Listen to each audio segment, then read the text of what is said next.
people of Manipur si akoina koi special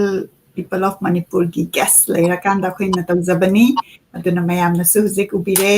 lingsin biduna leire akoi gi virtual set sida Shri Munish Ningthoujam Musicologist and Novelist joining us from Shillong. The brief introduction oina Munish Regional Director, Indian Council of Cultural Relations,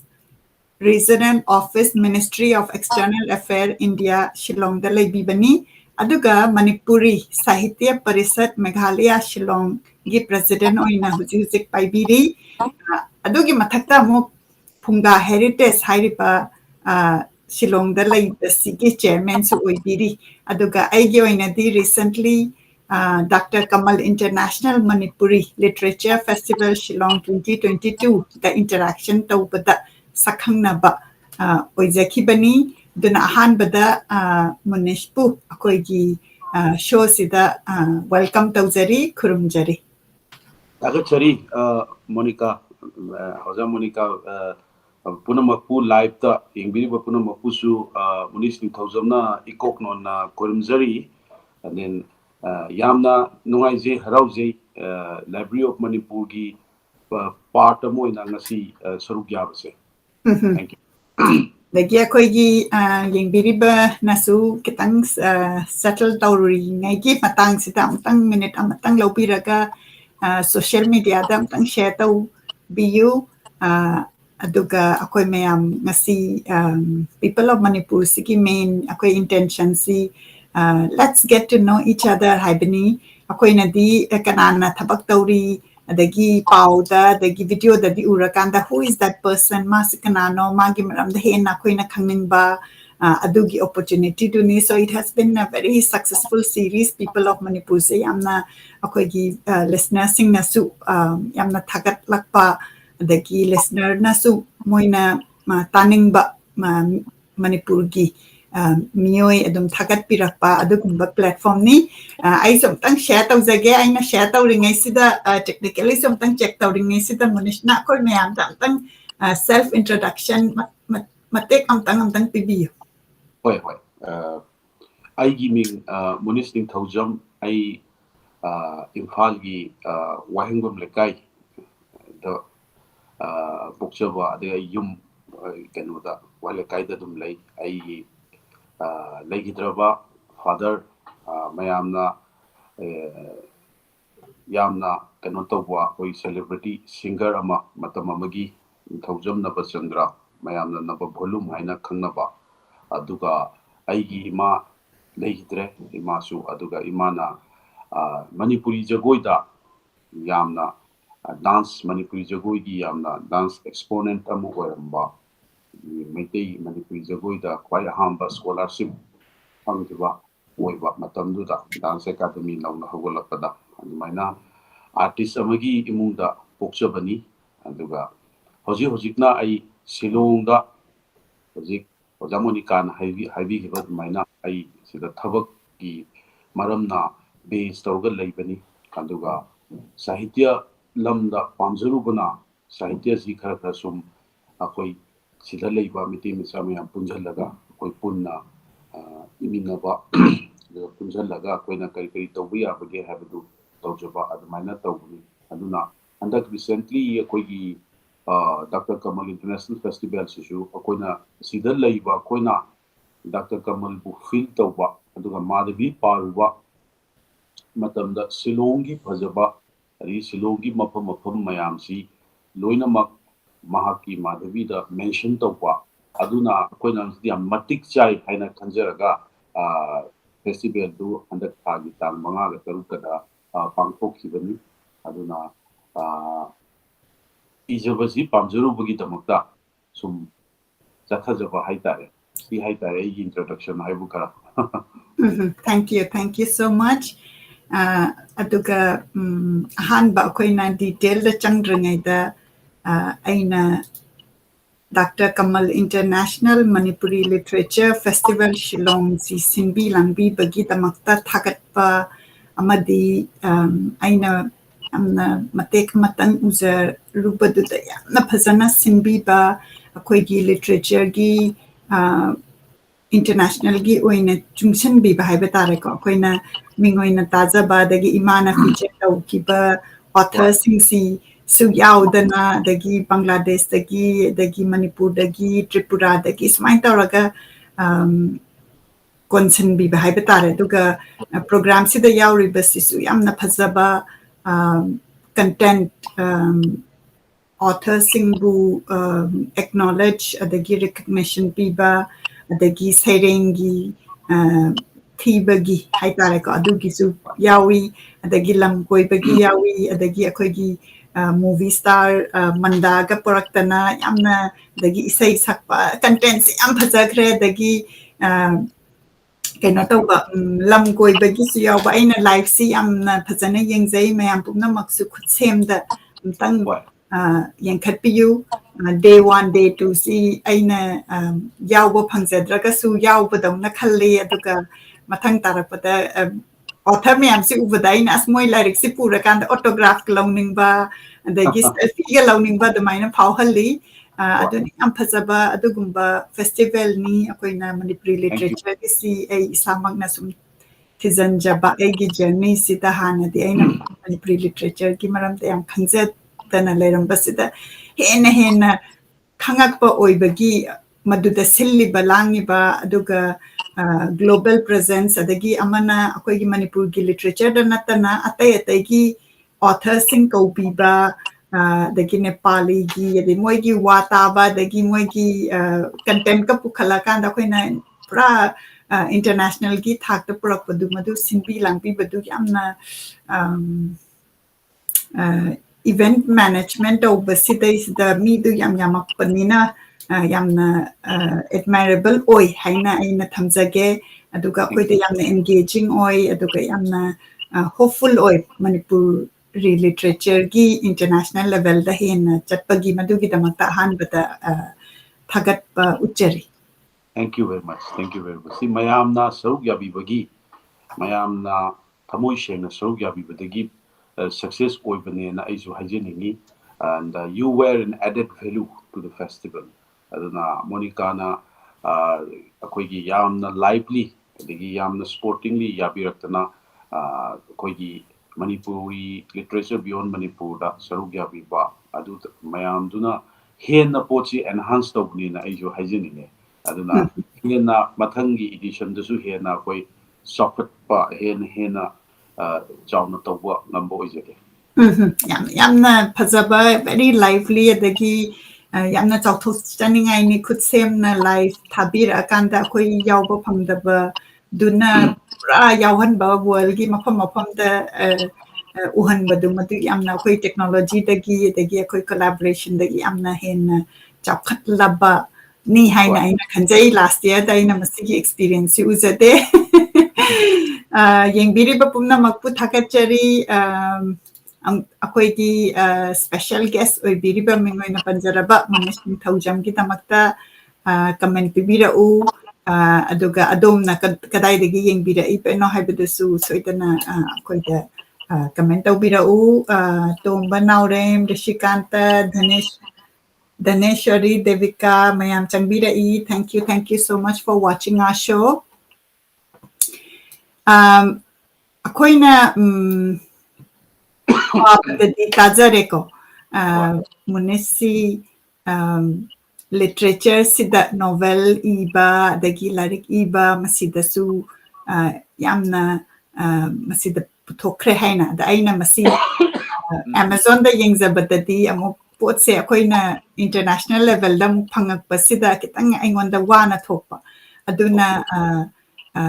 Munishna kitang ibagi journey se kamaina hogibano haibadu makoktagi amtang haibiro akoida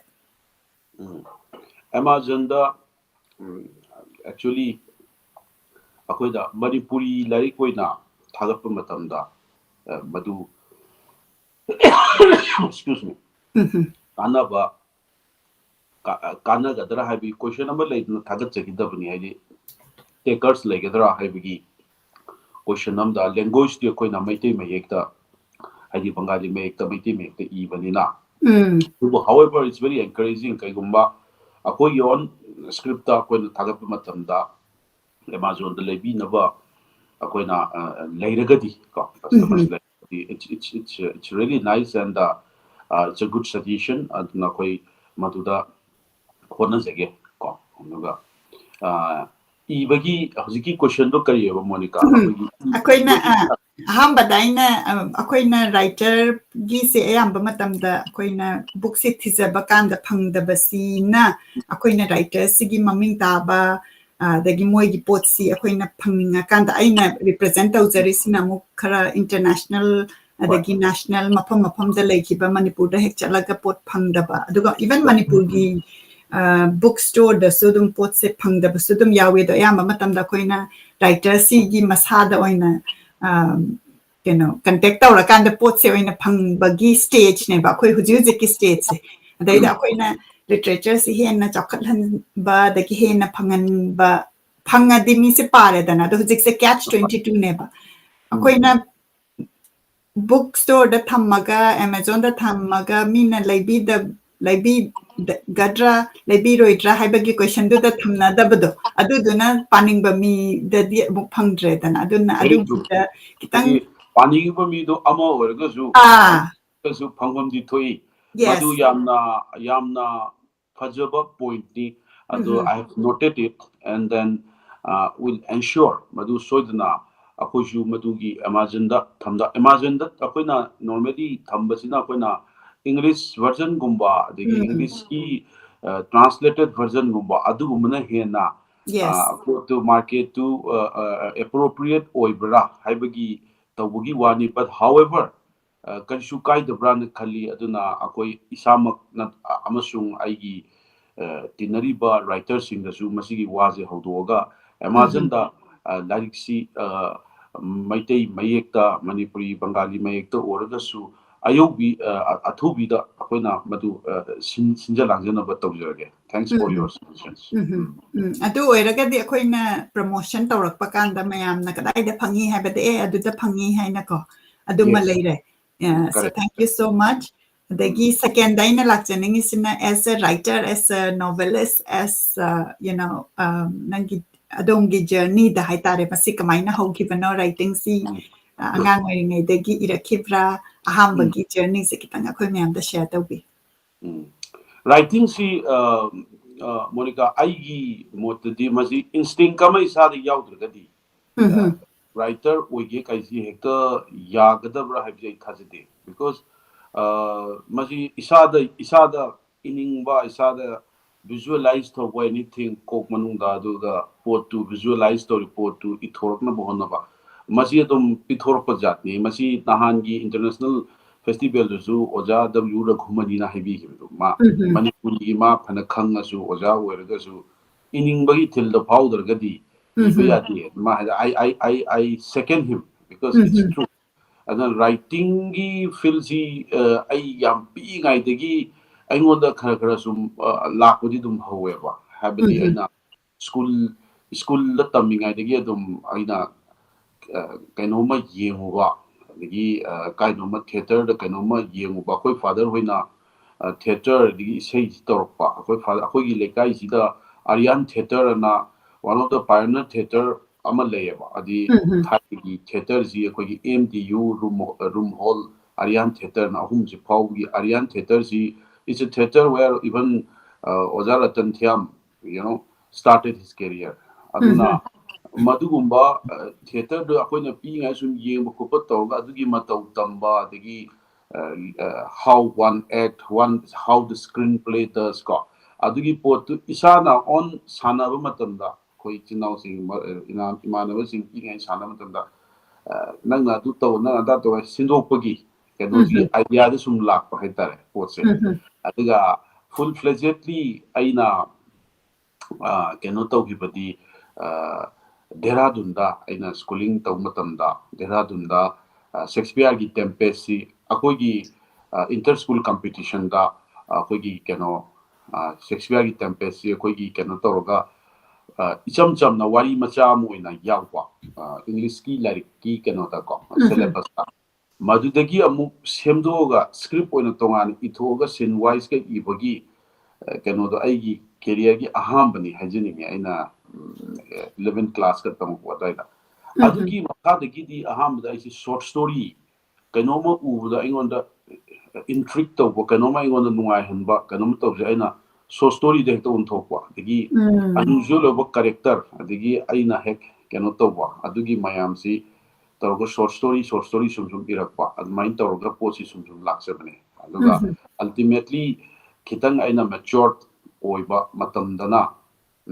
kok manunda wakhan wari ji sang na khalakpa adigi wari gi keno masum lakpa aduna ithil masum lakba mafam aina lejeru ba haita aduda Upanyaskar oina Novelist oina aina iba hujeki haita adumaina sum lakibana pochi it's like manungdagi dum iningbagi ithil je phawra kanda ijabane ba aduna madugi passion nama ibagi yaudrgadi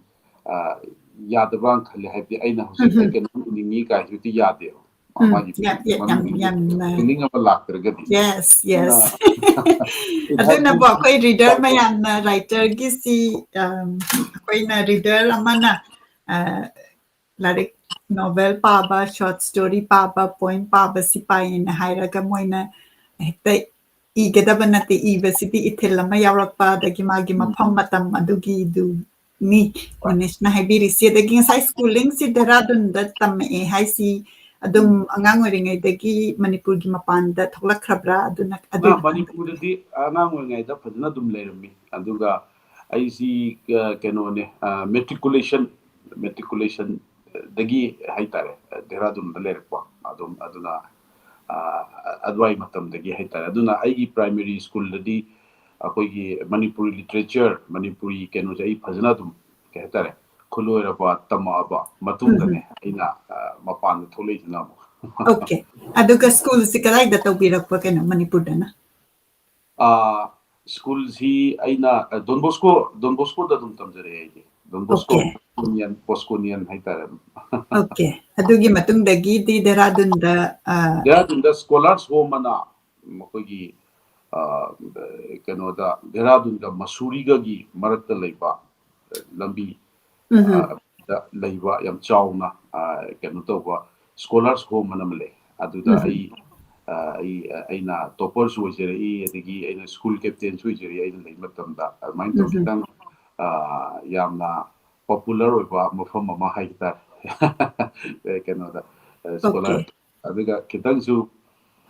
kehta iningbagi ke phawbuje masu khara Shillong dona Dehradun ambience khara oibodo aduna Ruskin Bone bhau Nainital adigi Masuri daga adigi akoi Dehradun akoi daga lakpa khopaga ai pingai dai unajagre ko oh wow okay aduna dum pingai dagi interest to adum leirakpa adum rom da dum khara di attraction de leirakpa hoi aduga huziki college haigadra madu junior college si Dehradun da tambira kanda madu matungda nam kadai da mu tobi Amadui matungda na ai Delhi da dum pura dum tamjare haitare Delhi da dum ai complete tawsalai graduation masters ko mana dum PhD lona Delhi dai base na ina ayam matamda lai Delhi da dum lai but nevertheless chahi kudingi adum Manipur da thokpa adegi vacation da adegi adugumadi dum di chathai ko completely out of Manipur lai bidi nate personally dum chathoksin ge dum tawje haitar kane dum lai okay adagi huzik si Indian Council of Cultural Relation da di library adugi mamangda keno Washington DC gi experience Library of Congress ki du akoi mayam da kitang panbiram masigi ji aina akoigi kenoga master ga losilab matungda Delhi da dum base to ba de Imphal da jung la ba main to marak sida akoigi keno sida aina leiba akoigi keno se akoi father na government job keno webna koi quarter da lejare ba da quarter sikra akoigi multi story building hatara aduna ꯑꯩꯈꯣꯏꯅ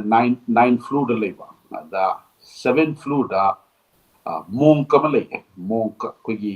ꯄꯨꯔꯥ monkꯀꯤ dress ꯁꯦꯠꯄ Buddhist monk ꯑꯃ ꯂꯩꯕ ꯃꯥꯁꯤ ꯀꯩꯅꯣꯔꯣꯝꯗꯒꯤꯅꯦ ꯑꯩꯈꯣꯏꯒꯤ ꯙꯔꯃꯁꯥꯂꯥꯔꯣꯝꯗꯒꯤ ꯀꯩꯅꯣꯅꯦ ꯑꯗ ꯃꯥꯅ ꯑꯩꯁꯤ ꯌꯥꯝꯅ ꯅꯨꯡꯁꯤꯖꯕ ꯍꯥꯏꯇꯥꯔꯦ ꯍꯥꯏꯕꯗꯤ ꯉꯥꯏꯍꯥꯛꯇꯅ ꯄꯨꯟꯕ ꯑꯗꯒꯤ ꯑꯩꯉꯣꯟꯗꯒꯤ ꯌꯥꯝ ꯁꯦꯅꯤꯌꯔ ꯑꯣꯏꯔꯒꯁꯨ ꯙꯔꯃꯒꯤ ꯃꯇꯥꯡꯗ ꯕꯨꯙꯤꯖꯝꯒꯤ ꯃꯇꯥꯡꯗ ꯑꯃ ꯃꯥꯒꯤ ꯁꯨꯝ ꯇꯥꯟꯅꯕ ꯈꯣꯠꯅꯕ ꯁꯨꯝ ꯋꯥꯔꯤ ꯁꯥꯕ ꯈꯣꯠꯄ ꯇꯧꯕ ꯑꯗ ꯃꯥꯅ ꯑꯩꯁꯤ ꯑꯃꯦꯔꯤꯀꯥꯟ ꯁꯦꯟꯇꯔ ꯗꯦꯜꯂꯤꯒꯤ ꯀꯁꯇꯨꯔꯕꯥ ꯒꯥꯟꯙꯤ ꯃꯥꯔꯛꯇ ꯂꯩꯕꯗꯨꯗ ꯑꯩꯁꯦ ꯄꯨꯁꯟꯕꯤꯕꯅꯦ ꯑꯗꯨꯒ ꯁꯨꯃꯥꯏꯅ ꯑꯃ ꯂꯩ ꯑꯗꯨ ꯅꯪ ꯈꯔ ꯀꯩꯅꯣꯗ ꯃꯥꯗꯤ ꯑꯣꯜꯔꯦꯗꯤ ꯍꯥꯟꯅ ꯑꯗꯨꯗ ꯀꯩꯅꯣ ꯇꯧꯔꯕ ꯑꯗꯨꯃꯥꯏꯅ ꯇꯧꯗꯅ ꯃꯣꯏ ꯑꯃꯦꯔꯤꯀꯥꯟ ꯑꯦꯝꯕꯦꯁꯤ ꯗꯦꯜꯂꯤꯗ ꯏꯟꯇꯔꯚ꯭ꯌꯨ ꯇꯧꯗꯅ ꯈꯣꯠꯇꯅ ꯑꯗꯒꯤ ꯇꯧꯔꯒ ꯊꯕꯛꯇꯣ ꯑꯗꯨꯃꯥꯏꯅ ꯏꯊꯥ ꯊꯥꯖꯗꯅ ꯑꯗꯨꯝ ꯊꯕꯛꯇꯣ ꯇꯧꯕ ꯍꯧꯈꯤꯕ ꯍꯥꯏꯇꯥꯔꯦ ꯑꯗꯨꯒꯤ ꯇꯦꯟꯌꯣꯔ ꯃꯔꯛꯇꯨꯗꯩꯗꯨꯗ ꯀꯩꯅꯣꯁꯨ ꯚꯤꯖꯤꯠ ꯇꯧꯕꯒꯤ ꯆꯥꯟꯁ ꯐꯪꯕ ꯍꯥꯏꯇꯥꯔꯦ Okay. 19 kayada oirabana sida leibiramise.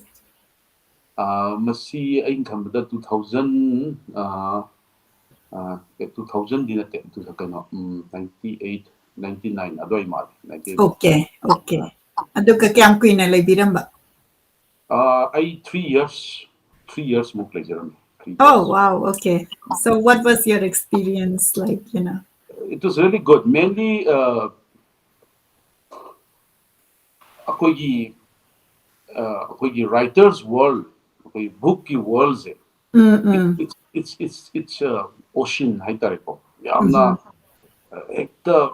पूरा कैनो ओइबगी यमा अइगोंदा feeling तोगी हाइतारे. It's like you are like a free bird, you know, and then you know any kind of book. Since you are the manungda akoigi kanoma oina employee ama oin level any kind of book yinging ba koningda loina aingonda yamna ke hetare nungai sekibado and pa khotbada and mostly as I said earlier also main job things like north east publish to lyric me amc loina mak you know ratify tꯧꯔꯒ ꯄꯣꯠꯁꯤ ꯑꯃꯨꯛ ꯑꯩꯅ ꯑꯩꯒꯤ own way ꯗ ꯃꯁꯤ ꯐꯩ ꯐꯠꯇꯦꯅ decision ꯄꯤꯕꯒꯤ ꯑꯣꯏꯕꯅꯤꯅ ꯂꯥꯏꯔꯤꯛꯁꯤ ꯄꯥꯗꯕꯁꯨ ꯌꯥꯗꯦꯕ ꯄꯥꯗ꯭ꯔꯒꯗꯤ injustice ꯇꯧꯕꯤꯗꯅ ꯔꯥꯏꯇꯔꯗꯨꯒꯤ ꯅꯠꯇ꯭ꯔꯒ ꯄꯕ꯭ꯂꯤꯀꯦꯁꯟꯁꯇꯨꯒꯤ ꯀꯩꯅꯣꯗ ꯑꯗꯨꯅ ꯗ꯭ꯌꯨꯇꯤ ꯑꯃ ꯑꯣꯏꯅ ꯂꯥꯏꯔꯤꯛ ꯄꯥꯍꯟꯕꯗꯤ ꯌꯥꯝ ꯐꯕ ꯑꯗꯨꯅ ꯌꯥꯝ ꯀꯥꯟꯅꯕ ꯂꯥꯏꯔꯤꯛꯅꯦ ꯊꯕꯛꯅꯦ ꯍꯥꯏꯇꯥꯔꯦ ꯑꯗꯨꯗ ꯂꯥꯏꯔꯤꯛ ꯀꯃꯥꯏꯅ ꯑꯗꯒꯤ ꯂꯥꯏꯔꯤꯛꯀꯤ ꯃꯦꯊꯗ ꯑꯗꯒꯤ ꯑꯩꯈꯣꯏꯒꯤ ड्रामागी कनोसी कमाइने अदगी सीन वाइज कमाइने अदगी ट्रैवलॉग कमाइने हैव बेसिक थिंग्स दरकार ओइबसिंगसी अइना लोइना मदुदगी अखोइगी कनो तब ग्राफ्स तब ngamba हाइतारे अदुना होजिक एनी काइंड ऑफ लाइक की मतंग तानबदा अखोइ की देवा हाइदि बैकग्राउंड तो एम स्ट्रांग ओइना सुम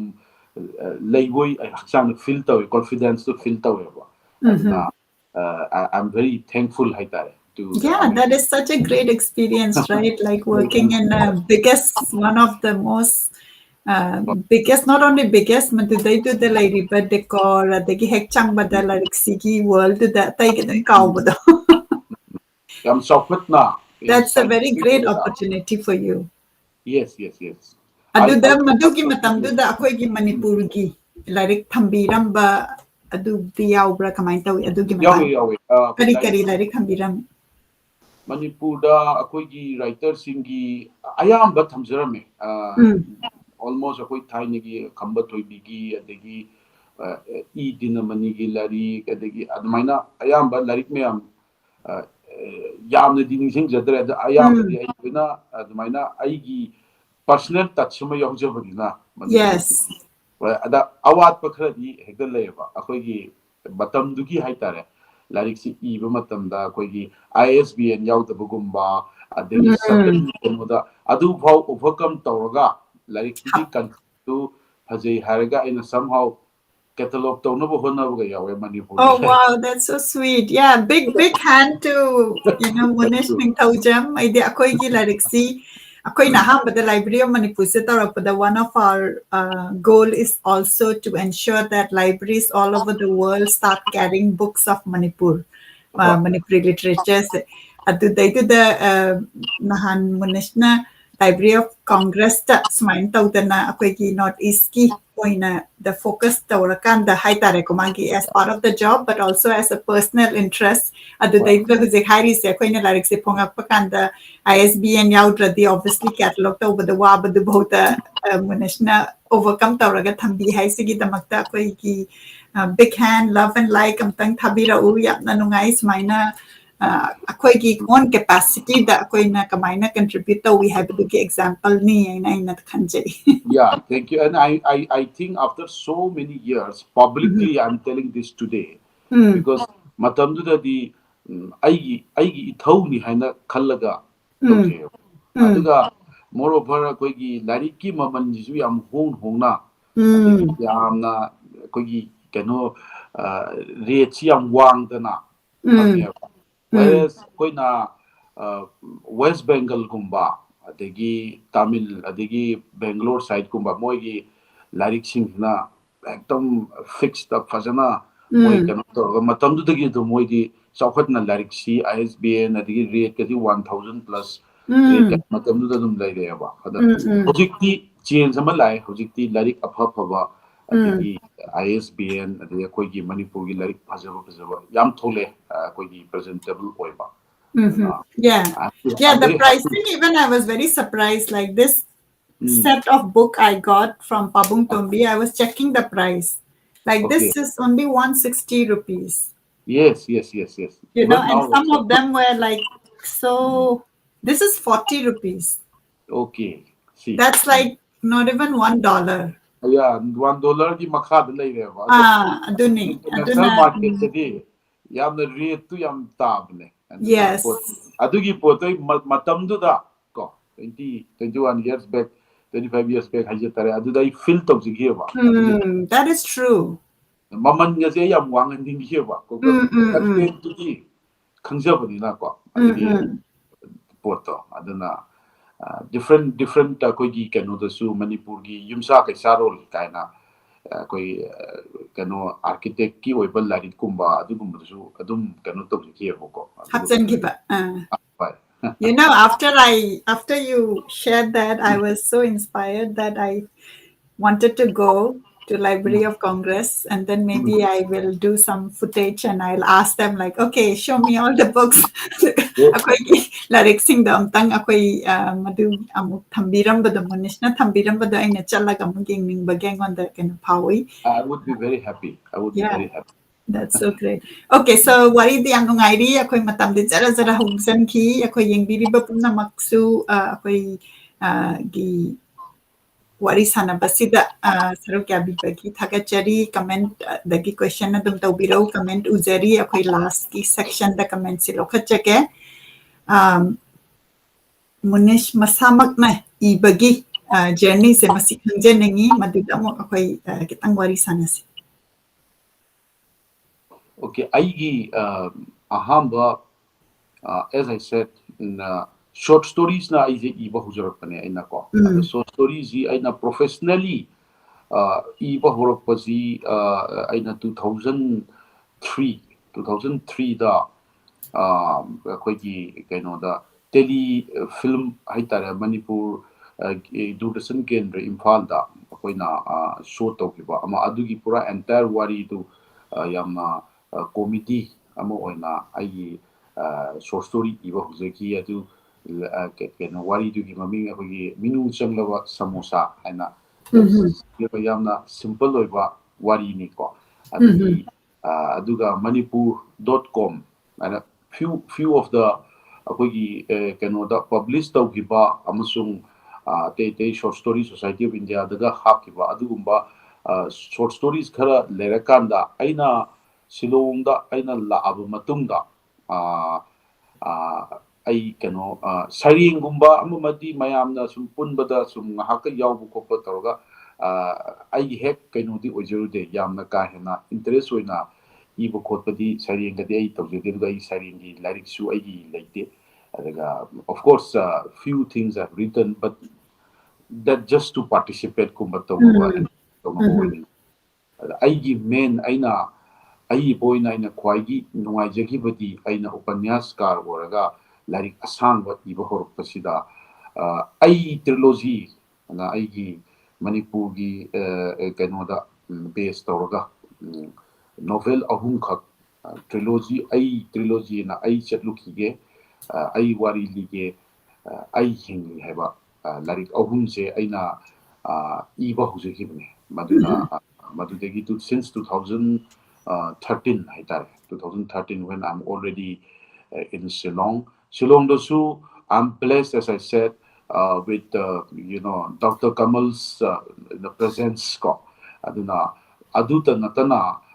Shillong da aina hoji aigi office oriba aigi ka oriba si Rabindranath Tagore gi bedroom oramba once upon a time because it's called Brookside Cottage. Aduga masida akoina 1919 da Jallianwala Bagh ki akoigi kenosi nungaitabadu mana magi knighthood to British government da hando maga mani matam khara chik namta kai nun leirugi khallaga lakpadu Shillong da oighiyo aduga Shillong gi ziki ai office oriba sidai sida masi ana kuina lerme few months masai sida magi famous lyric Sesher Kavita haibadu ma aduda conceptualize tawkiyo aduga adudagi hanbadaneva Shillong dagi hanbadaneva silhet tamana Manipuri jagoi urise aduga Manipuri jagoi si mana later on akoigi Manipuri rase later on mana Santiniketan da part of moigi kano ina tawdana Manipuri da dance he na mana popularize to hundibse duna adugi kano da sigi novel ai haitare ko ai trilogy gi masida ai ahamba full fledged novel trilogy novel ahum khak aina admaina iba hawi adugi matungda maitai chinja kana ai larikama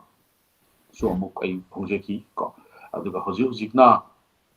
khoigi aron bakujin tawlangana 1891 gi conspiracy theory amada akoigi crown prince tikendigit ka adigi akoigi keno ICS officer Quinton ga singba tanabagi adugi maramda aina ijaraga almost ready to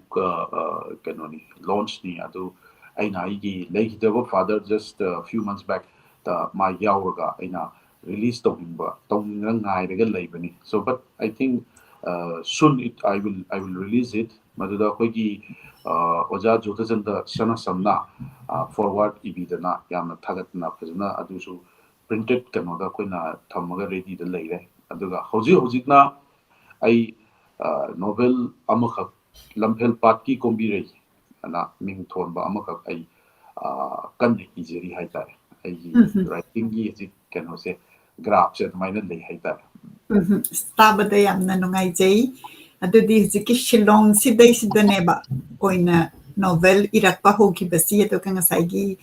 explain tawbi bada Rabindranath Tagore na leiramba maphamda office oiba kaisi yamna inspiring oiba idea koina author si gi maramda koina larik si paraga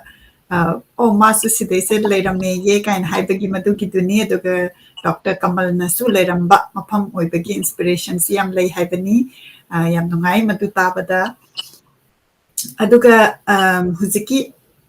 novel se aina ai chatluk khige ai wari lige ai hingi haiba himse hingli haiba aduga under publication hujizik soon to be released amasuleire aduga hujizik iriba romantic oiba novel haitare lamphel pat ki kombire se koina dum taza bani maming si hekta bada already paningba phauba phauhan bangam ba haitare adugumba novel mali ado masi gi sida ngasai koina Amazon gi de haijekre ko maduna mu maitai mayek Bengali brang haibagi di Amazon da tak order tawraga mayamna phangbi khrani dagi akhoi gumba khara Manipuri da lat pasina koina Library of Manipur na tawzara isina koina writer na ibasi amdi taning ba khangning ba to khangbagi opportunity se laita basina masigi gap sida audio book oina leiragadi pagadra haina ai isana su yes haire dagi aina angang meyam atai meyam da so hangbada noina dui larik to padre to phangda bagira karigino in hangbada kaigumbo audio book leiradi tagadra hare yes che hai aduna adu main tawrakanda koina main hambagi goal oina Library of Manipur na 2022 da writers mayam ga collaborate tawrakanda ahal lamanna old literature plus akoi ki newer younger generation aigi makhagi angang mayam su se gyam kana literature gi akoi gi si torapadagi taminari aduna akoi na new novelist writer hai tare ko moi gi work se yam taning ba ado ngasi khudong chaba lozaraga hujiki haiba novel ibiki kraba phung kraba se akoi gi Library of Manipur da audio format da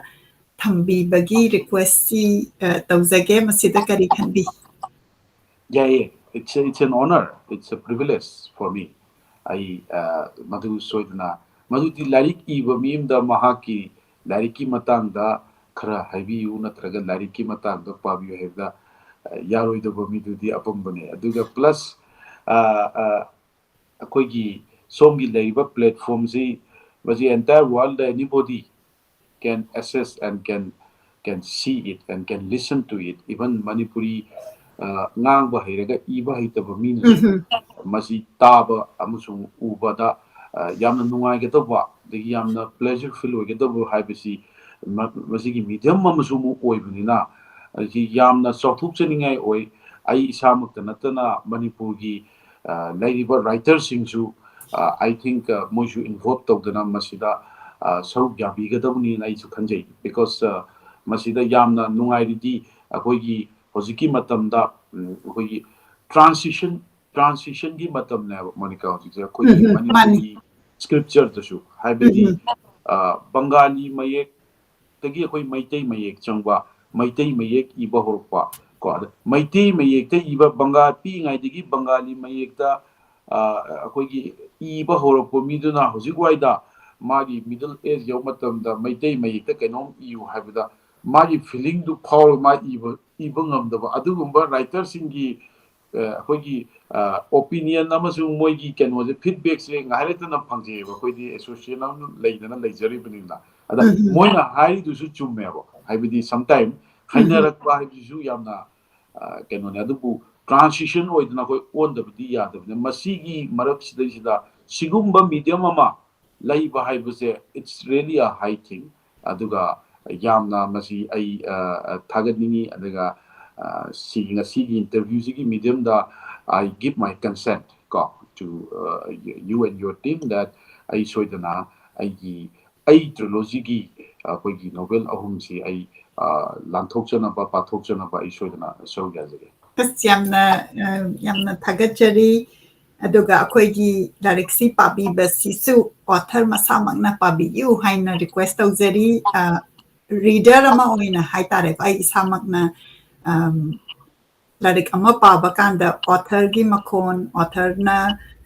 hujik audible daga akoina larik se taba kanda author na ga paba si yamna very like honor tawraga akoina taza ba haitare ko apugumba dine thagachani ningise hoi khwaidigi nungaina yam sengna akoigi listeners na viewers na su author masabuna pabada feel du khwaidigi aduna khwai naksan nagani haibidi ma masamaki larik ni dana aduna isagi gari di isana khangjai dana kamaina thoguni hebdo kai de kari likewise habituate oidna razu sahi taragi muwangda atigi trying to mumangda hiba larik oragazu kok manungda dum leibanina ma keno do dum soidana akoigi hena miwanda tab the pleasure oigena madugi nungai badu writer amna atopuda pithogusu pihide nai khanjai aduna I will surely find time and ensure that madugi pabadugi keno do aina dum tawraga ai soidana link up tawjarake thank you so much akoina ahamba gisi idea se adoption level da leibanina sumain tawdana yamna puchen chawba writer author na collaborate tawbirakanda Library of Manipur ge concept se khangbi ba aduga masigi si once one akoina khanjari si 2022 sida 100 hours muki footage se lairagadi akoina publicity se hena tawbangamaga big organization like Audible daga local regional language ki yauriyaba. Then why not Manipuri, right? Maitai lon adu maina khanba aduna sumain tawdana akoigi haugalakpasida baba haina aina kaujaba Dr. Jodha Chandra Sane samna sumana yamna harauna magi anauba idangai riba like thaja chanu simana right bibirami dagi ningoina panjarabada pabung tumbi nongmai pandit nongmai them mana sumagi like ki right bibi smain tawrakanda akoina author dagi author laikhidraba moigi imung manungda amuk hangjarura-kanda hujik Khaidem Pramodini ningoina panjarabada magi like se das last copy oraga badra ga patlaga leiramba do sana kano tawraga huji imana pabiri adagi akoi nene chitra aina nene na kaujaba ningoina chitra like shams main tawrakanda akoi si collaborative oina Manipuri literature sing asagi transition si the mang hidana ba haibagi wakanda future generation gi thamba duga adoption se hen pot se phangagadi nasai habi ki bedo paba thokta ba de huji yam laikre ko Manipur da ki migrate tawrakanda akhoi gi makhagi akhoi gi icha sing si di moidi Manipuri thokta bus yaure Manipuri thokanda paba sum thokta ba di moina at least audible do du taba audio du taba du gini akhoi na tawjara ise the Munish nangasi novel ahum si self author masamag na pabirani haibasi akhoi gi damakta de achauba khudolni akhoi ngaijaraga leijaraga aduga mathang tarakpa novel sing su publication na dagi madu akhoi na novel se taragadi akhoi gi the question lakani aduna akhoi na question and answers maina author ge interaction tawbada yamna nungai gani haina khanjai ai gi novel je amtang utpiro mayamda ina ahamba akhoi gi novel ai chalukige haiba keno duni ahamba ai novel haitare ko I mathanga series oina sinamuk ai wari lige asina daga sin ahum subasina ai hingliyana so these are the three novels okay I soitana adum keno toroga I pathukjage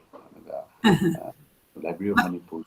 masiki copy si Manipur da di phangbibra kamai taw Manipur da mafam anihumda akoina kano tawrugadi thambane la available oina bagi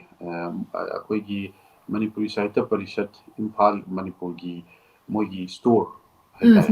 jo koi copy kar thamjabani okay 2-3 place maina thambane adu ai adu dagi su dum available di dum poigidra na khanje adu stock da label tabdi adu di ai gi Manipur gi akoi gi inaw singdam tang hannaga among ai kana tawjarak dagi akoina tawjari je akoina like si pa ba horak pa kanda yam nungsiba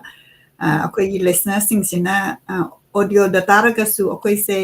reader aseng ba mana di pa ba du phajana khudoira di like si oina pamjaidana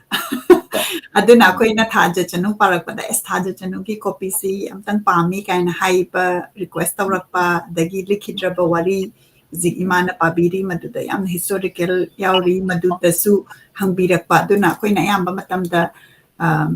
akoina feature tawzaba larikse audio ina tawraga su hard copy pamba yauba mayam si da akoina support tawnaba akoina muk copy khara thamjaraga hangakpadu mo akoina hummingbird hairiba company siga collaborate tawraga moina muk yohan bibagi amain tawraga yamna pikna sinjabani just so that it will reach to people who really loves literature really great because akoigi Manipuri writers singsi akoi more on passion namugalwina na ijabangaktaneba masada ibagi aibigi magi kanomi yaudana otherwise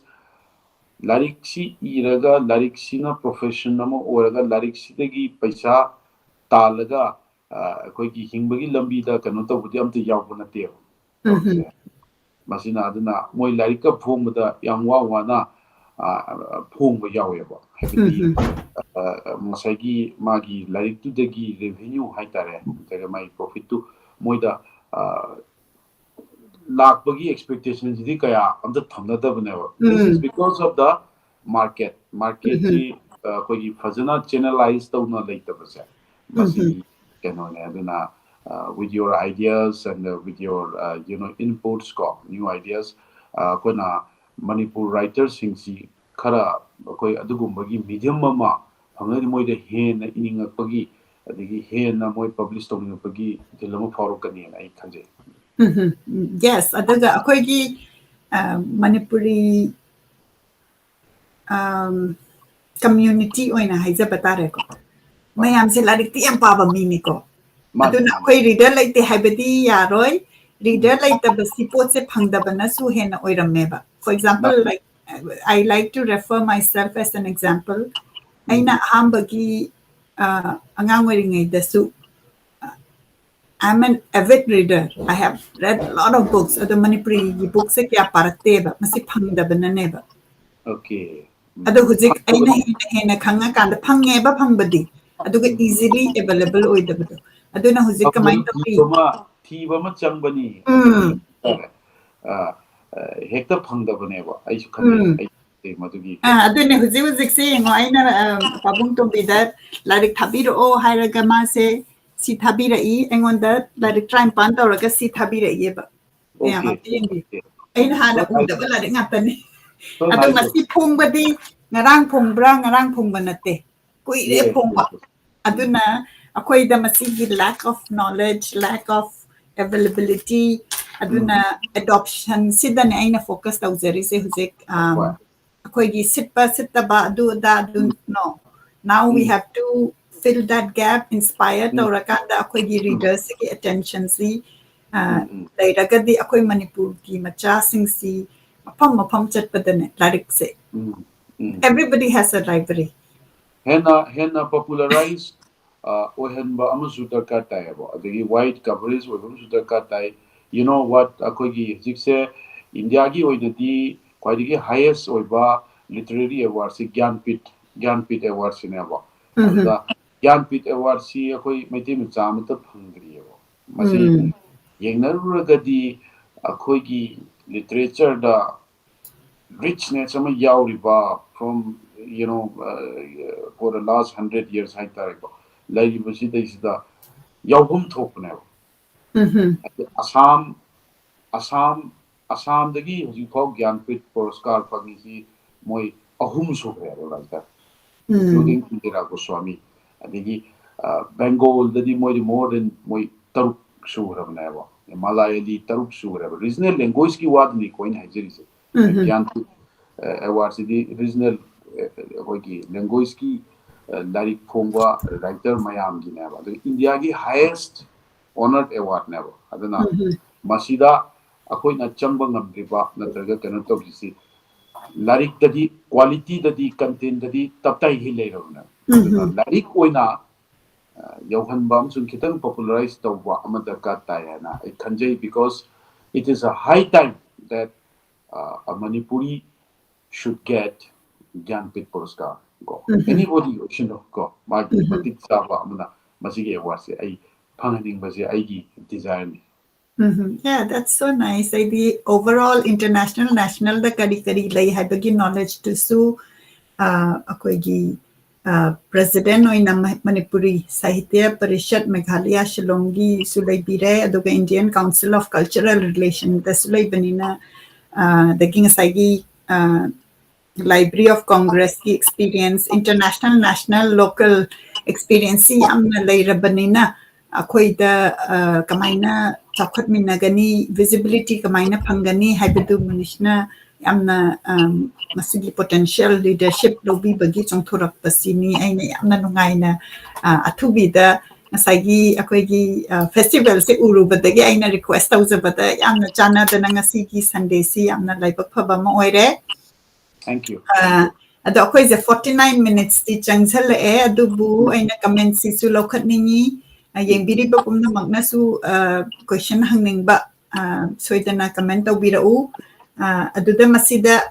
akoigi ai trilogy novel sidi pabiragani akoi thuna taba phangagani aduga huzik phongakadoriba aronba khujin thorangse masi si yam nongai gadoba mali magi aina historical oibase aina su yam interest leijay aduga particularly Manipur koina khangdabasi phasana ibiragadi maduda khangbo oigadaba madu kitang panbikhre masi mangairaga leijaraga adagi huzik iriba novel se langfel part ki kombira isi kitang akoida huzik iba hoda ngairiba almost completed ni na kitang antang akoida kitang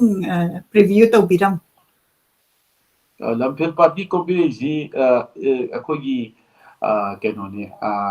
anything that I write actually akogi ai horokpadagi hauna ai chalupi or short story or akogi kenoda Manipur ji Himalaya Manipur ji nusiraga Manipur ki culture ji kamaina mingon da taxi ke kamangan ji ke hype ji theme line amadi hekta oeba ai masi akoigi chatnabi society gi oiba chatnabi sima lere adagi atopa amna mi gi character haibam su lere mi gi lichat sajat haibam su lere mi gi lichat sajat sidai sida maitei macha amo oina mi amagi magi gentleness ta magi character kyamna perseverance leibege adagi chatnabi kyamna ngakpa ngambage haibagi akoigi life ta mi amigi life ta challenges kya thingnarba bhauda imai pana takpi tambiramba akoigi lichat sajat tawya ba tawhidaba mayam du ngakpasi akoi protagonist sina ngakyoba lamphel pat ki kombire sida aduga mana masi ngakna bo honabada mangonda kya na mangzeba lebo mana masi ngakna honabada magi nungaiba kaya ma sacrifice tawba haibagi yamna nushiba amasung akoigi maitei macha amana akoigi Manipur dagi hawalaga ayona phawraga phawda magi root oiba magi culture magi rooted oiba magi akoigi moigi chatnabi magi habit adu thadoktana manasum laibado madugi kanuma mami ama reflection ama lamphel party combination da phongigani and yamna strong oiba akoigi romance amasung love haitare ko love ta yamna khangba kanbagi adigi yamna perseverance leibagi ko because love doesn't mean to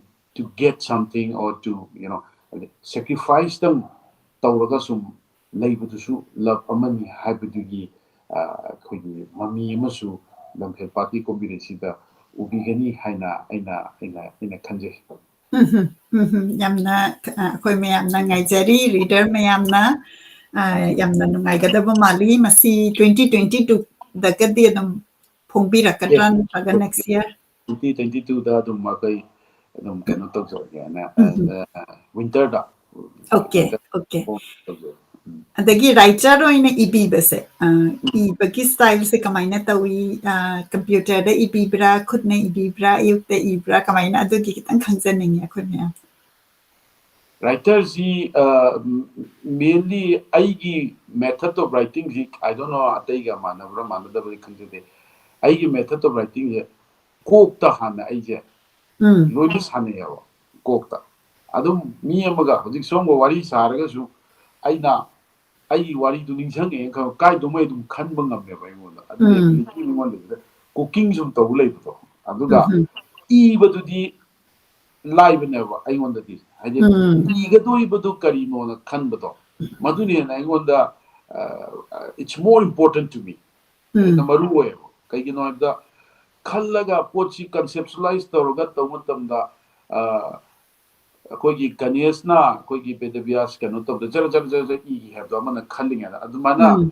aina kokta phajana concept si clear oraga phajana leraga di no minus mind phambada I chapter 10 dumi thopoda ingon kesu lute abo aduna writing is not that important. Of course, nowadays the I can do the aina khutna adum kolom tawga ibasu tapta yawi aduga sometime computer type tabusu yawi ade ibasidi dum nungai je haitare iraga sum adu tabi tabi dum lai Yeah. aduga more important is wari gi concept si kok ta leiraga kok ta khan base especially upanyas kumba ibasidi haidi man Yes. chapter du yamakpanina wari du sangakpanina adugi structure du kokta hana sin the visualize to suya deva aduna I believe that for me that is more important and the writing do the aina clarity le rakanda I continuously adum aina suppose Saturday Sunday da adum phammaga ibesu yawjai aduna adugi di kesu kanuna te haita Okay, okay. Dagi adongi hoi yamdi le ramgani ko like author admire tauzaba Manipur gi su aduga mapandam gi su maming kitang panbiram karam ba larik pa biba dagi moi larik pa basida nungai kain khanzaba madugumba author gi maramda author di you know Manipur gi di koi kano Dr. Kamal gi ai basing ai loina nusi jai ai loi pam jai aduga he's my favorite aduga but hizam anga halgi koi khamba thibi ji I feel like it's a magic, you know. Yes. Masida, I feel like it should be treated as one of the best book in the world. I can't say. Mana matamduda su iramba lon adagi maduda yauriba ahambada khambatu ibisa aina matek wari oina Manipurda ngango ninge da tajara agasu ahamba aina following pabase English ki na pajai book machama en tombi na ibiba book macha khambatu bidu da pajai ba adu paraba matungda original se yam paninge dagi ngasagi mana pabire adudane ko I first akogi audio hogibase khambatu bise 2017 da aduda yauramba mayam si huzik so dum tari aduga magi duda kaphan ba nungai ba dagi comedy phuba lage ge yauba aduda yauri tin phasagre ba yam chumi non-stop revolution da adu arrive natte ba adu to magic na magical na so aduna aina nahan ai ahoba speech ta ina hajeri do koi jama halsi koi Tagore ga almost contemporary ne ba maduda Tagore na koi Nobel Peace Prize pangirisi magi gitanjali si koi English ta translation to bagi ne ba aduna likewise koi khamba thubi si matam du translate tor madi I don't think it will be second to gitanjali I don't think adugi the feeling am yam kana leje aduna mani adagi huzik akoi khambatu bise translate tawre baba jodhana tawbire aduga masi damu phangbase waye ba ado akoi na tana jaram bane aduga babana ti engon da sinara me masi dam tang online da phanghan lu aina mana ti technology si ta kitang kana tawba aduna magi family ga akoi collaborate tawri aduga masi phangbasi mayam na pamaga su phangbado watlagadi English ta leirasu amu potse kanoni aduna madugi gap tu neina mayamna di hanjan haina khanbiramgani adusu hanjan hairadi mayamna tabirakanda tauning bagi chongthorakpaduni ai goal di matang asida ai comment khara lokhatchage wari di yam nungai di aduga masi aroiba oiroi akoina matang novel parakpada akoigi question lakani aduna akoi matang dasu amuk wari sabagi opportunity legani yengbiriba pumna makpu thagachari imagi IDFC na yamna phazai thagachari haina ibirai lisamna yamna nungai jai thank you sir haina ibirai lisamsi Assam dagi ni yamna akoigi literature ki show si regularly yengbiba listening Dhaneshwari Ningthoujamna Imphal dagi yengbiri inspiring oi haina ibirai image IDFC na ai pukhau Khabam Imphal East Gini Aina Tamoda Hangning Basi author sing si anauba technology lak basina kadai phauba kari da kana bapi bage haibiu literature potsi loan amada hekta translate taunaba honabada awaba kaya thingnabra thingnaragadi haibiraku natraga translate taudrasu yabra haidi masigi akoigi beyond Manipur haibadugi kitang kanoni adam tang haibi Min kariba now kano torpado hojiki Magi si image IDFC hai si magi kena page kumbage account mali ming okay. Anyways, it's a good question. Yeah. Akhoi am lucky oina khangi da hojiki akhoi generation because hoji haibiriba medium mayam laibise aina kainoma iraga masi spread taunaba social media website adegi beyond just hard copy oina akhoi market ta pidna yolubdegi traditional ways degi handoraktana ko andore sidi masidi yam kana bani na khale ngasi now koi unari basi social media gi through the oja monica na USA da lairjo koi nungai na wari sanamina ba yasi masi because of the new technology aduna masidi koi accept tawdaba yate ba kai gi no haibada ngasi tawdre koi hayeng di soidna tawdaba yaro koi na keno digital can payment to hojik paisa pina ba khona ba hard kesi to madre na matam amada di hek horok padadi koi hainaram da bi ai but hojik koi haina da bi yadre je part of the life where system je aduna computer koi na matam amada kari no na sinba sizna bangam da hojik computer yaw da bo office leitre aduna it's a part of life aduna technology oi change to ba haibasidi masidi yamna darkani ani shuba question dugi answer na translation hi loi no doubt aduga translation si 100% original duga manahan baji yam wa ba pot mi language amati gi language ama Manipur to Arabic or Manipuri to Spanish or Manipuri to English but akhoi gi effort ti ngasai gi kwaidigi naksinna na kwaidigi best oina akoina potu puthokpa ngamba habdo madu tabne because ultimately akoina like si hack atopa language amta akoina translate to matamda there are bunch of readers who are going to read it and father mad aduna potu saigi like to gi pabina ba akoigi mioi singi akoigi kanu spread to halakpanina tawdabadi ade aduga yamdi lugo potni aduna right person na adagi right kind of method na translation to busu yam darkar thank you Thank you. I think ngasagi yamna phajaba point ni Munish na khumbiri se akoi na translation se da ngasagi akoi gi pot se atai lam gi da tawkhraga di moina akoi gi loan se khangraga su wari se yobagi outreach ki method tu ne bhai se for example I kenom tang khaija ke ko nong maina akoi gi talk show ga se tarok pa se da akoi mana ngon da phone torakan da kano Robin Sharma is something hapo hai Robin Sharma ai nei ma Robin Sharma se kanano Manipuri gi mana aseng badi Robin Sharma si ma international writer ni mana English te ibese mete lona translator kan akoi ma de yo greba some motivational stuff and I was so amazed because akoi mana khalisina Robin Sharma isi ubasita su Robin Sharma heraga koi mete gi Manipur gi ming se malidana so that is the power aduga akoina hujiziki kenam tanga share tawjaning se akoina Manipur da direct si rakanda investment na changi ba direct phongba sida aduda aina amtang share tawjaning sina muk akoigi English ki da oiraga di akoina Amazon da hapakanda there are ways where you don't have to invest duga mi sina laira kanda mana e-copy oiraga na dum investment do chamdre ko aduga hard copy oragana company sing duna the moina print oraga dum thag haniba aduga writers sina magi phangam thupo to maina phangba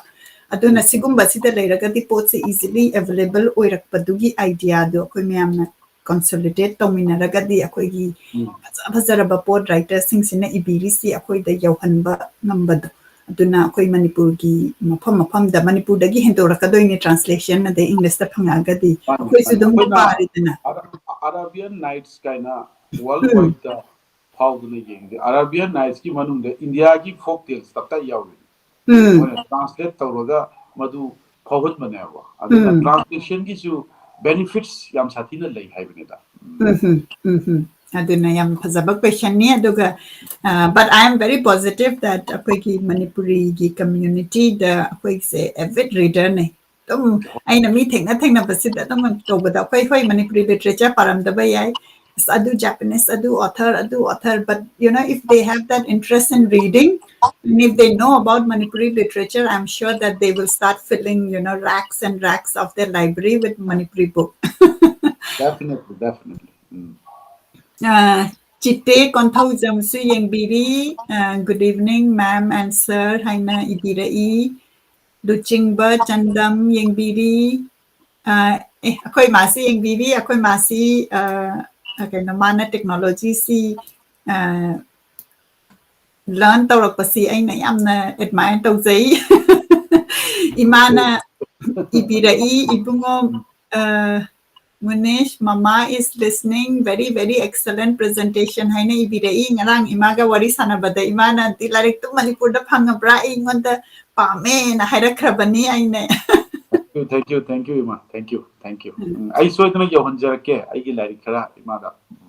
Larik si akoi gi keno library of Manipur da su copy khara thamjage akoi na once pa ba se horopa da mayam na hang bada ready da akoi de lairabani. I will arrange for that. Lisam kiran ngasigi live si yengba phangzaba tasengna laibak phaba numit ama oire haina ibirai yam nungai tra khoi sumaina author gi ahambada asengbadi akoi naga chongthora isi yam kana ise broadcasting aduda leizabanate isa oi di akoina IT technology da leizabani adubu akoina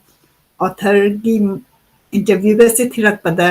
phangdaba aduna madugi content se hena pamakpadu hujikti author ge interaction tauba dagi moi gi voice dagi moi gi wakanlon moi na ikibada kari khangi kaina haibagi opportunity du leiba doga khoi gi author sing na su yam harau na khoi gi platform si da invite tauba da lakpi ba aduna yam na nongai ba ma oiri aduga hena Manipur gi mafam da su page mayam na hapkat pirakpado content hen kalakpado aduna it's a very very you know encouraging very encouraging yeah akoi mayam na tawmina basida thodam sayon na yamna nungai tabada Imphal dagi haibiri Kingston mangsatabam yengbiri kurumjari Kingston moisi angang ne yamna college going ne do moina ne interest lai na khoi gi literature se tabasida it's a very great feeling for us I think in the future generations in as mine interest lai raga de koi Manipur gi literature se adum lehogani haibagi akoi da yamna harauzabada yamna chumba wani aduga moida interest ama akoina create tawba habisu yamna akoigi achouba thodang ni achouba thodang ni na khanjai dagi lesam kiranna thank you sir haina ibirai sagi pakhum duni Rabi Kiron Singhana Thagachari Oja Munispu haina ibirai Rabi Kiran Singh di marupni adiga ma kaino dagine silhet tagine okay yam nungai akoi silhet tagisu listener very good dagi Nirmala Rajkumari akoi writer amani akoi Manipur gi nesi su yengbiri ahal look Imphal East tagi Rohit Yumnam Kurumjari sir amadi che buhaina ibirai ngasagi image ID FCC ming hangkibadu thokchom sana hanba maitai ni haina ibirai okay sana hanba thank you aisu isai khara di izari tamoga khana ningba contact tawpham amata pibiu haina ibi isai haraga aina ngasai isai gi question amta ngaudre musicologist se masigi matang na khoi matam budi kitang hena laujare kitang akhoi panbiram masidi family legacy ni haitare habidi aina hawrpada ꯑꯩꯈꯣꯏꯒꯤ ꯄꯥꯕꯨꯡꯒꯤ ꯃꯇꯥꯡꯗ ꯄꯟꯖꯈꯤꯕꯗꯣ ꯑꯩꯈꯣꯏ ꯄꯥꯕꯨꯡꯁꯤ ꯅꯤꯡꯊꯧꯖꯝ ꯅꯕꯆꯟꯗ꯭ꯔ ꯃꯌꯥꯝꯅ ꯅꯕ volume ꯍꯥꯏꯅ ꯈꯪꯅꯕ ꯑꯩꯈꯣꯏꯒꯤ all India radio ꯅꯧꯅ ꯍꯥꯡꯉꯛꯄ ꯃꯇꯝꯗ ꯃꯣꯏꯁꯤ ꯈ꯭ꯋꯥꯏ ꯑꯍꯥꯟꯕ ꯑꯥꯔꯇꯤꯁ ꯑꯣꯏꯅ ꯄꯨꯟꯅ ꯃꯣꯏ ꯀꯩꯅꯣ ꯇꯧꯔꯛꯄ ꯍꯥꯏꯇꯥꯔꯦ ꯑꯗꯨꯝ ꯄꯣꯄꯨꯂꯔ ꯑꯣꯏꯔꯛꯄ ꯑꯗꯨꯅ ꯃꯇꯨꯡ ꯏꯟꯅꯗꯅ ꯑꯩꯈꯣꯏꯒꯤ ꯏꯃꯨꯡꯗꯗꯤ ꯑꯗꯨꯅ ꯏꯁꯩ ꯅꯠꯇ꯭ꯔꯒ ꯖꯒꯣꯏꯁꯤ ꯃꯦꯟꯗꯦꯇꯔꯤ ꯑꯣꯏꯅ ꯑꯗꯨꯝ ꯇꯝꯃꯛꯑꯦꯕ ꯑꯗꯨꯅ ꯏꯁꯩꯁꯤ ꯂꯣꯏꯅ ꯑꯗꯨꯝ ꯀ꯭ꯂꯥꯁꯤꯀꯦꯜ ꯀꯩꯅꯣꯗꯁꯨ ꯂꯣꯏꯅ ꯇꯝꯖꯔꯛꯄ ꯑꯗꯨꯒ ꯐꯔꯗꯔ ꯑꯩꯅ ꯆꯪꯉꯕ ꯃꯇꯨꯡꯗ ꯑꯩꯈꯣꯏꯒꯤ ꯅꯣꯔꯠ ꯏꯁꯀꯤ ꯂꯩꯔꯤꯕ ꯏꯟꯁꯇ꯭ꯔꯨꯃꯦꯟ ꯑꯗꯒꯤ ꯃ꯭ꯌꯨꯖꯤꯛ ꯃꯌꯥꯝꯁꯦ ꯑꯩꯅ ꯁꯨꯝ ꯔꯤꯁꯔꯁ ꯇꯧꯔꯒ ꯄꯥꯝꯖꯕ ꯍꯥꯏꯇꯥꯔꯦ ꯑꯗꯨꯒꯤ ꯄꯣꯠꯇꯨ ꯀꯩꯅꯣ ꯇꯧꯔꯒ ꯃꯗꯨꯗ ꯑꯩꯒꯤ ꯑꯣꯟ ꯑꯣꯏꯕ ꯃꯗꯨꯗ ꯄ꯭ꯔꯗꯛꯁꯟ ꯇꯧꯕ ꯈꯣꯠꯄ ꯀꯣ ꯑꯗꯨꯒꯤ ꯏꯟꯇꯔꯦꯁ ꯑꯃ ꯌꯥꯎꯔꯒ ꯂꯩꯕꯗꯣ ꯑꯗꯨꯅ ꯑꯩꯒꯤ ꯐꯤꯜꯁꯤ ꯃ꯭ꯌꯨꯖꯤꯀꯣꯂꯣꯖꯤꯔꯣꯝꯗ ꯁꯨꯝ ꯆꯠꯊꯖꯕ ꯍꯥꯏꯇꯥꯔꯦ ꯍꯥꯏꯕꯗꯤ ꯁ꯭ꯇꯦꯖꯇ ꯊꯣꯛꯇꯅ ꯄꯔꯐꯣꯔꯃꯦꯟꯁ ꯇꯧꯕ ꯈꯣꯠꯄ ꯑꯗꯨꯒꯨꯝꯕꯗꯤ ꯑꯩ ꯀꯌꯥ ꯇꯧꯖꯗꯦ ꯕꯠ ꯁ꯭ꯇꯦꯖꯇ ꯃꯤ ꯑꯃꯅ ꯏꯁꯩ ꯁꯛꯄ ꯅꯠꯇ꯭ꯔꯒ ꯁ꯭ꯇꯦꯖꯇ ꯃꯤ ꯑꯃꯅ ꯖꯒꯣꯏ ꯁꯥꯕꯗ ꯃꯥꯅ ꯁꯛꯏꯁꯤ ꯆꯨꯝꯃꯤ ꯅꯠꯇ꯭ꯔꯒ ꯃꯥꯅ ꯁꯥꯔꯤꯁꯤ ꯂꯥꯜꯂꯤ ꯍꯥꯏꯕꯗꯣ ꯃꯗꯨꯒꯤ ꯑꯩꯈꯣꯏꯒꯤ ꯀꯩꯅꯣ ꯑꯦꯅꯥꯂꯥꯏꯁ ꯇꯧꯕ ꯉꯝꯕꯒꯤ ꯑꯩꯉꯣꯟꯗ ꯀꯦꯄꯥꯕꯤꯂꯤꯇꯤ ꯑꯃ ꯂꯩꯕꯗꯣ ꯃꯗꯨ ꯄꯥꯝꯖꯕ ꯑꯗꯨꯅ ꯃꯗꯨ ꯑꯩꯉꯣꯟꯗ ꯍꯧꯖꯤꯛ ꯍꯧꯖꯤꯛ ꯑꯗꯨꯒꯤ ꯀꯩꯅꯣꯗꯨ ꯂꯩꯖꯩ ꯍꯥꯏꯕꯒꯤ ꯋꯥꯅꯤ ꯑꯩꯅ ꯍꯥꯏꯖꯔꯤꯁꯦ ꯑꯗꯨꯅ ꯄꯣꯠꯇꯨ ꯑꯗꯨꯒꯤ ꯑꯗꯣꯝꯂꯣꯝꯗ ꯑꯣꯏꯅ ꯑꯌꯥꯝꯕ ꯏꯟꯇꯔꯦꯁꯇꯦꯠ ꯑꯣꯏꯖꯕ ꯍꯥꯏꯇꯥꯔꯦ ꯑꯗꯨꯒ ꯉꯁꯥꯏꯒꯤ ꯀꯩꯅꯣꯁꯤ ꯑꯩꯗꯤ ꯏꯁꯩꯒꯤ ꯇꯦꯛꯅꯤꯀꯦꯜ ꯄꯥꯔꯠ ꯑꯗꯨꯒ ꯃꯣꯏꯒꯤꯗꯨꯒꯤ ꯔꯤꯚ꯭ꯌꯨ ꯍꯥꯏꯇꯥꯔꯦ ꯑꯗꯣ ꯑꯗꯣꯝꯂꯣꯝꯗꯅꯦꯕ ꯃꯅꯤꯁꯅ ꯆꯪꯖꯔꯤꯁꯦ ꯌꯥꯝ ꯀꯟꯅ ꯁꯛꯄ ꯈꯣꯠꯄꯗꯗꯤ ꯅꯠꯇꯕ ꯌꯦꯁ ꯁꯛꯄꯗꯤ ꯑꯗꯨꯝ ꯁꯛꯏ ꯁꯛꯄꯗꯣ ꯑꯗ ꯁꯛꯄꯁꯦ ꯑꯩꯈꯣꯏꯒꯤ ꯑꯗꯨꯝ ꯏꯁꯥꯒꯤ ꯑꯣꯏꯅ ꯄ꯭ꯂꯦꯖꯔꯒꯤ ꯑꯣꯏꯅ ꯁꯛꯆꯕ ꯑꯃ ꯂꯩ ꯏꯁꯩꯗꯤ ꯈꯪꯉꯤ ꯁꯛꯏꯀꯣ ꯑꯗꯩ ꯑꯩꯒꯤ ꯏꯅꯥꯎꯅꯨꯄꯥꯁꯨ ꯑꯩꯈꯣꯏ ꯏꯅꯥꯎꯅꯨꯄꯥ ꯍꯣꯏꯅ ꯃꯥꯗꯤ ꯏꯁꯩꯒꯤꯗꯤ ꯄꯣꯄꯨꯂꯔ ꯑꯣꯏꯅ ꯁꯛꯆꯩꯌꯦꯕ ꯑꯗꯨꯗ ꯑꯩꯈꯣꯏꯅ ꯑꯗꯨꯃꯥꯏꯅ ꯀꯩꯅꯣ ꯇꯧꯗ꯭ꯔꯒ ꯑꯗꯨꯝ ꯕꯤꯍꯥꯏꯟ ꯗ ꯁꯤꯟꯗꯤ ꯑꯗꯨꯝ ꯂꯩꯔꯒ ꯑꯗꯨꯝ ꯏꯁꯩꯗꯤ ꯑꯗꯨꯝ ꯄꯌꯥꯎꯗ ꯌꯥꯎꯕ ꯁꯛꯄ ꯏꯁꯩ ꯈꯪꯕ ꯍꯥꯏꯕ ꯇꯥꯔꯦ ꯏꯁꯩꯒꯤ ꯃꯥꯒꯤ ꯀꯩꯅꯣꯗꯣ ꯈꯪꯅ ꯆꯠꯄ ꯍꯥꯏꯇꯥꯔꯦ ꯃꯗꯨꯂꯣꯝꯗ ꯑꯣꯏꯅ ꯆꯠꯇꯕ ꯊꯤꯑꯣꯔꯤꯔꯣꯝꯗ ꯑꯃꯗ ꯍꯦꯟꯅ ꯐꯣꯀꯁ ꯇꯧꯕ ꯍꯥꯏꯇꯥꯔꯦ ꯑꯩꯅ ꯌꯦꯡꯈꯠꯆꯔꯤꯁꯦ ꯀꯩꯅꯣꯅꯤ ꯕꯕꯥꯅ ꯁꯛꯑꯝꯕ ꯐꯨꯇꯦꯖ ꯑꯃ ꯑꯩꯅ ꯉꯔꯥꯡ ꯐꯦꯁꯕꯨꯛꯇ ꯊꯦꯡꯅꯩ ꯌꯥꯝ ꯅꯨꯡꯁꯤꯕ ꯚꯣꯠꯀꯤ ꯃꯇꯥꯡꯗꯁꯨ ꯆꯞ ꯆꯥꯅꯕ ꯗꯣꯂꯥꯟ ꯋꯥꯡꯅ ꯁꯥꯕꯒ ꯀꯩꯅꯣ ꯋꯥꯏꯈꯨ ꯀꯩꯅꯣꯒꯤ ꯆꯞ ꯃꯥꯟꯅꯕ ꯅꯨꯃꯤꯠꯅꯦ ꯌꯥꯝ ꯐꯖꯕ ꯃ꯭ꯌꯨꯖꯤꯛ ꯌꯥꯎꯗ꯭ꯔꯒꯁꯨ ꯃꯥꯒꯤ ꯂꯤꯔꯤꯛꯁꯇꯣ ꯉꯁꯤ ꯕꯤꯙꯥꯟ ꯁꯚꯥꯒꯤ ꯑꯝꯇꯪ ꯗꯣꯂꯥꯏ ꯌꯦꯡꯈꯠꯄꯤꯌꯨ ꯆꯧꯕꯤꯒ ꯁꯝꯕꯨ ꯄꯨꯕꯤꯒ ꯃꯤꯈꯟ ꯃꯥꯟꯅꯕ ꯅꯨꯃꯤꯠꯅꯤ ꯍꯥꯏꯕ ꯃꯥꯟꯅꯕ ꯑꯗꯨꯒꯤ ꯅꯨꯃꯤꯠꯅꯦ ꯍꯥꯏꯕ ꯌꯥꯝ ꯁꯇꯥꯏꯜ ꯑꯣꯏꯕ ꯏꯁꯩꯅꯦ ꯌꯥꯝꯅ ꯐꯖꯕꯅꯤ ꯑꯗꯣ ꯑꯩꯅ ꯇꯥꯖꯩ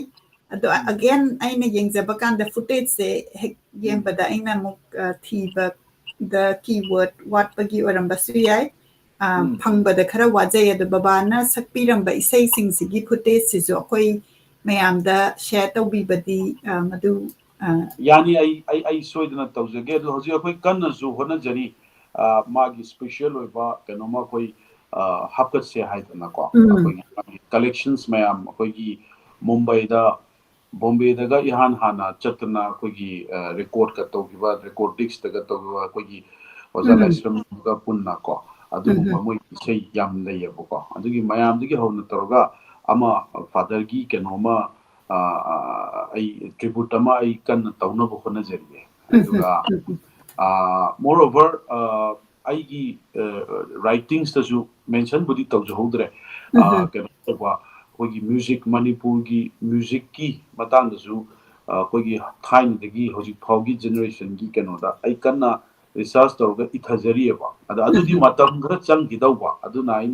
ꯃꯗꯨ ꯑꯩꯅ ꯃꯦꯟꯁꯟ ꯇꯧꯖꯗꯕꯅꯤ but that work is also still on ꯑꯗꯨꯁꯨ ꯂꯥꯏꯔꯤꯛ ꯑꯣꯏꯅ ꯊꯣꯛꯂꯛꯀꯅꯤ in both ꯖꯒꯣꯏ and music ꯑꯗꯨꯒꯤꯁꯨ ꯑꯩ ꯀꯟꯅ ꯍꯣꯠꯅꯖꯔꯤ ꯍꯥꯏꯇꯥꯔꯦ ꯑꯣꯀꯦ ꯌꯥꯝ ꯅꯨꯡꯉꯥꯏ ꯁꯨꯃꯥꯏꯅ ꯔꯤꯁꯔꯆ ꯇꯧꯕꯤꯔꯀꯥꯟꯗ ꯐꯖꯅ ꯗꯣꯀꯨꯃꯦꯟꯇꯦꯁꯟ ꯇꯧꯕꯁꯤꯅ ꯃꯌꯥꯝꯅ ꯊꯤꯔꯛꯄ ꯀꯥꯟꯗ ꯑꯩꯈꯣꯏꯅ ꯐꯦꯁꯕꯨꯛꯇ ꯀꯩꯗ ꯑꯃꯅ ꯏꯕꯁꯤꯅ ꯔꯤꯁꯔꯆ ꯇꯧꯗꯕꯅꯤꯅ ꯊꯥꯖꯕ ꯌꯥꯕ ꯌꯥꯗꯕꯗꯨ ꯂꯩ ꯑꯗꯨꯅ ꯕꯨꯛꯀꯤ ꯏꯝꯄꯣꯔꯇꯦꯟꯁꯁꯦ ꯑꯗꯨꯅꯦꯕ ꯑꯩꯈꯣꯏꯅ ꯕꯨꯛꯁꯤ ꯂꯩꯔꯒꯗꯤ ꯃꯇꯝꯗꯨꯗ ꯑꯗꯨ ꯇꯧꯔꯝꯃꯤ ꯑꯦꯅꯤ ꯍꯤꯁꯇꯣꯔꯤꯀꯦꯜꯒꯤ ꯑꯣꯏꯔꯒꯁꯨ ꯑꯗꯨꯅꯤ ꯑꯗꯨꯅ ꯑꯗꯣꯝꯗ ꯑꯦꯐꯔꯠ ꯇꯧꯕꯤꯕꯒꯤꯗꯃꯛꯇ ꯊꯥꯒꯠꯆꯔꯤ ꯑꯗꯣꯝ ꯑꯩꯈꯣꯏ ꯃꯇꯝꯁꯤꯗꯤ ꯉꯁꯤꯒꯤꯗꯤ ꯂꯣꯏꯁꯤꯟꯖꯔꯛꯑꯦ ꯑꯗꯨꯒ ꯑꯩꯈꯣꯏꯒꯤ ꯂꯤꯁꯅꯔꯁꯤꯡꯁꯨ ꯑꯩꯈꯣꯏꯅ ꯊꯥꯒꯠꯆꯔꯤ ꯌꯥꯎꯕꯤꯕꯒꯤꯗꯃꯛꯇ ꯏꯔꯣꯝ ꯉꯥꯟꯊꯣꯏ ꯆꯅꯨꯁꯨ ꯀꯛꯆꯤꯡ ꯈꯨꯅꯧꯗꯒꯤ ꯌꯦꯡꯕꯤꯔꯤ ꯑꯗꯨꯒ ꯔꯤꯄ꯭ꯂꯦ ꯇꯧꯕꯤꯕ ꯄꯨꯝꯅꯃꯛꯅꯁꯨ ꯑꯗꯨꯝ ꯀꯃꯦꯟ ꯇꯧꯕꯤꯔꯛꯎ ꯑꯩꯈꯣꯏ ꯑꯗꯨꯝ ꯀꯃꯦꯟꯁꯤ ꯄꯥꯖꯩ ꯀ꯭ꯋꯦꯁꯟ ꯇꯧꯕꯤꯔꯛꯎ ꯑꯩꯈꯣꯏ ꯀꯣꯂꯥꯕꯣꯔꯦꯠ ꯇꯧꯃꯤꯟꯅꯁꯤ ꯅꯨꯡꯉꯥꯏꯅ ꯑꯩꯈꯣꯏ ꯂꯥꯏꯐꯁꯤ ꯁꯨꯃꯥꯏꯅ ꯔꯥꯏꯇꯔ ꯑꯃꯅ ꯏꯔꯛꯄꯁꯤ ꯄꯥꯃꯤꯟꯅꯁꯤ ꯈꯪꯃꯤꯟꯅꯁꯤ ꯑꯩꯈꯣꯏꯒꯤ ꯌꯥꯝ ꯀꯟꯅ ꯀꯣꯟꯐ꯭ꯂꯤꯛꯀ ꯂꯩꯔꯝꯃꯒ ꯇꯧꯔꯝꯕꯗꯨ ꯑꯩꯈꯣꯏ ꯍꯧꯖꯤꯛꯇꯤ ꯆꯦꯟꯖ ꯑꯃ ꯂꯥꯛꯏꯅꯤ ꯁꯨꯃꯥꯏꯅ ꯂꯤꯇꯔꯦꯆꯔꯗꯒ ꯐꯣꯀꯁ ꯇꯧꯕ ꯍꯦꯜꯂꯛꯄ ꯁꯤ ꯌꯥꯝꯅ ꯅꯨꯡꯉꯥꯏ ꯃꯇꯥꯡ ꯑꯁꯤꯗ ꯂꯣꯏꯁꯤꯜꯂꯛꯄꯗ ꯃꯤꯅꯤꯁꯅ ꯑꯩꯅ ꯍꯪꯍꯧꯗꯕ ꯑꯦꯅꯤ ꯍꯥꯏꯅꯤꯡꯕ ꯋꯥ ꯂꯩꯔꯒꯗꯤ ꯑꯃꯨꯛꯇꯪ ꯑꯩꯈꯣꯏ ꯃꯌꯥꯝꯗ ꯍꯥꯏꯕꯤꯌꯨ I think we have covered all. Aduda akoina Shillongda akoigi Phunga heritage sana ama akoi kanna hojani Phunga gi main concept si akoina Phunga da mayam chimjalaga ahal lamandagi wisdom share tawba ko madugi thainagi akoigi kano du culture du akoina propagate tawbo ina Phunga heritage se hojabani masida mayam chu saruk yabiu aduga masida a platform where we can share ko adugi kanoni aduna maduso khoi kanna hona jari haitare aduna Phunga heritage si akoina Manipuri culture si not only just akoigi literature but akoigi Manipuri chinjak ko Manipuri any kind of isai jagoi mayam si punamaki puntham oiba jaga ma oinaba kan hona jari aduna akoigi website chu launch tawragani aduna adudasu mayamna saruk yabiyuna ai akoigi oja monica gi akoigi kenoni yabiyo Manipur gi through da mayamna su ai adudu tang haijin yam nungai ainasu Facebook ki page su yengbada yamna decor da art adagi music tawbam mane yamna nungai ba chatla kanda cha mathake natragana chak chage de singju ga su yawi yamna Shillong da madu lakpada akoigi Manipur gi mi dang nataba atai mapan gi lam gi mina su dum yamna changbiba mafam oi haina ina khanjai aduga Shillong da lakpada akoina lakningba mafam oi bada aduni yam nungai smaina mafam da Manipur gi presence la laibasi Thank you. Matang asida akoigi program asi loisinjarage aduga last comment akoigi writer Sarachantiam su yengbiri kurumjari nungai ba phongtokjari nungai haina ibirai aduga akoigi writer Sarachantiam gi lyric huzik o lovely Christy engonda yaraktana ai huzik pari pabasida bus taga chatpagi wari tu da ai su tongaga chatpagi mong da khoina reader se yamna